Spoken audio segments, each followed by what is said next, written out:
Ya, Assalamualaikum warahmatullahi wabarakatuh. Selamat sore saudara. Saya Muhammad Hariris sekarang berada di RPH Kota Mojokerto atau di sekitar Kelurahan Kedundung.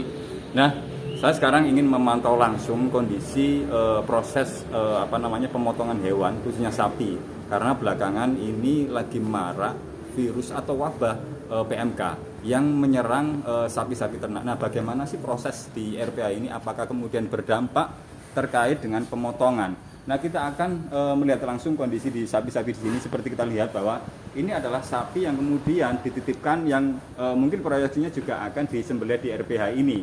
Kondisi sapi-sapi di sini juga informasinya sudah sangat terawat, terpantau dan akan siap untuk disembelih. Namun proses itu sudah menjadi standar atau SOP dari RPH agar proses RPH ini jauh dari virus, khususnya yang akan diperjualbelikan oleh pedagang daging. Nah, lebih jelasnya, saya sekarang bersama Dr. Hendra Hidayatullah, dokter hewan lebih tepatnya. Nah, sekarang bersama saya di samping saya. Selamat sore, Dok. Sore. Apa kabar? Baik, alhamdulillah. Baik. Ya, Dok, seperti apa sih wabah atau virus PMK di RPH khususnya? Apakah memang sudah sangat selektif dan kemudian jauh dari penyakit untuk sapi yang ada disembelih? Seperti apa? Siap. Jadi sebelum adanya wabah juga ya, kita sudah selalu menerapkan standar operasional prosedur untuk pemotongan ternak, karena ada hubungannya dengan kesehatan pada masyarakat, karena daging tersebut dijual ke pasar, sehingga apabila ada wabah, sekalipun sekarang ini ada wabah virus PMK ini, kita juga sudah sangat selektif ya, seperti yang Mas sampaikan tadi, bahwa hanya ternak yang sehat yang boleh kita potong di rumah potong hewan. Ya, kira-kira yang diperiksa itu apa aja, Dok? Oke, yang kita periksa sebenarnya selain virus PMK, kalau untuk pemotongan di RPH segala aspek juga kita periksa, mulai dari ancaman virus antraks maupun PMK itu sendiri. Karena sekarang lagi marak virus PMK tersebut, maka kita sangat-sangat mewaspadai terkait dengan apakah ada luka pada mulut, lidah, dan juga di kakinya, terutama di antara kukunya tersebut. Kemudian kita juga akan periksa suhu tubuh tersebut, dan juga apakah nafasnya juga tersengal-sengal seperti itu. Apabila semua itu tidak muncul, tidak ada gejala klinis virus PMK tersebut, dan ditunjang dengan pemeriksaan yang lain seperti apakah ada tanda-tanda gejala virus yang lain, maka hewan tersebut diizinkan untuk dipotong. Seperti itu. Artinya sangat selektif. Sangat selektif. Nah, dalam sehari kita atau RPH sini itu motong sampai berapa ekor, Dok? Untuk pemotongan kita naik turun ya tetap ya, tapi kurang lebih kita rata-rata di angka mungkin ya sekitar 9 sampai 15 ekor, tapi ya kurang lebih di angka 10 sampai 11 ekor lah setiap harinya.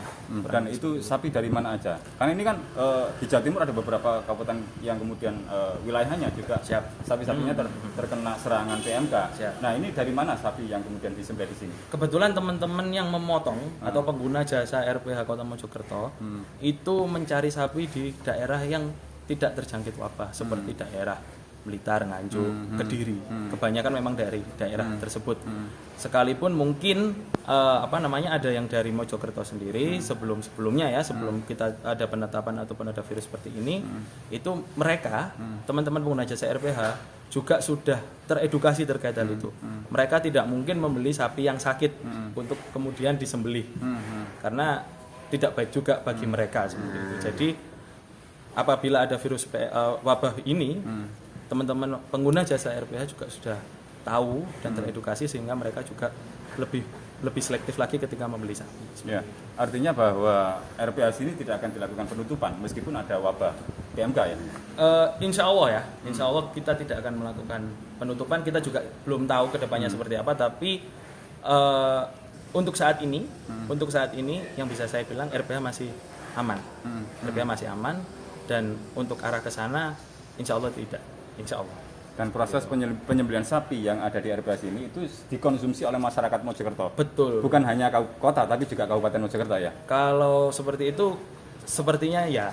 Karena untuk bagaimana keadaan di pasar itu kan di luar dari lingkungan RPH sendiri. Tetapi kita memastikan bahwa rumah potong hewan Kota Mojokerto hanya menghasilkan produk.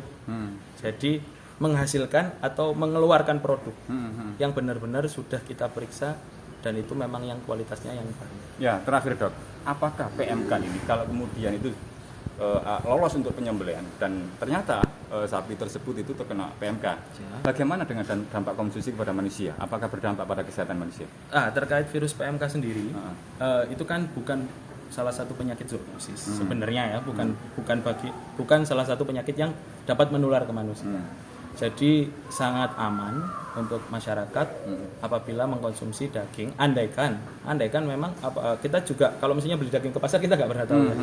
Ketika itu memang dipotong di kota di RPH mana kita juga tidak kadang kita tidak tahu seperti itu. Tapi untuk daging dari sapi yang memang punya gejala klinis PMK aman untuk dikonsumsi. Tidak terpengaruh pada kesehatan manusia. Tidak terpengaruh pada kesehatan manusia. Ya, terima kasih waktunya Dok. Itu tadi wawancara saya dengan dokter hewan, Dr. Hendra Hidayatullah di RPH Kota Mojokerto. Artinya bahwa kondisi RPH di sini masih tetap beroperasi meskipun beberapa daerah di Jawa Timur sedang mengalami wabah atau darurat PMK. Saya dari RPH Kota Mojokerto melaporkan.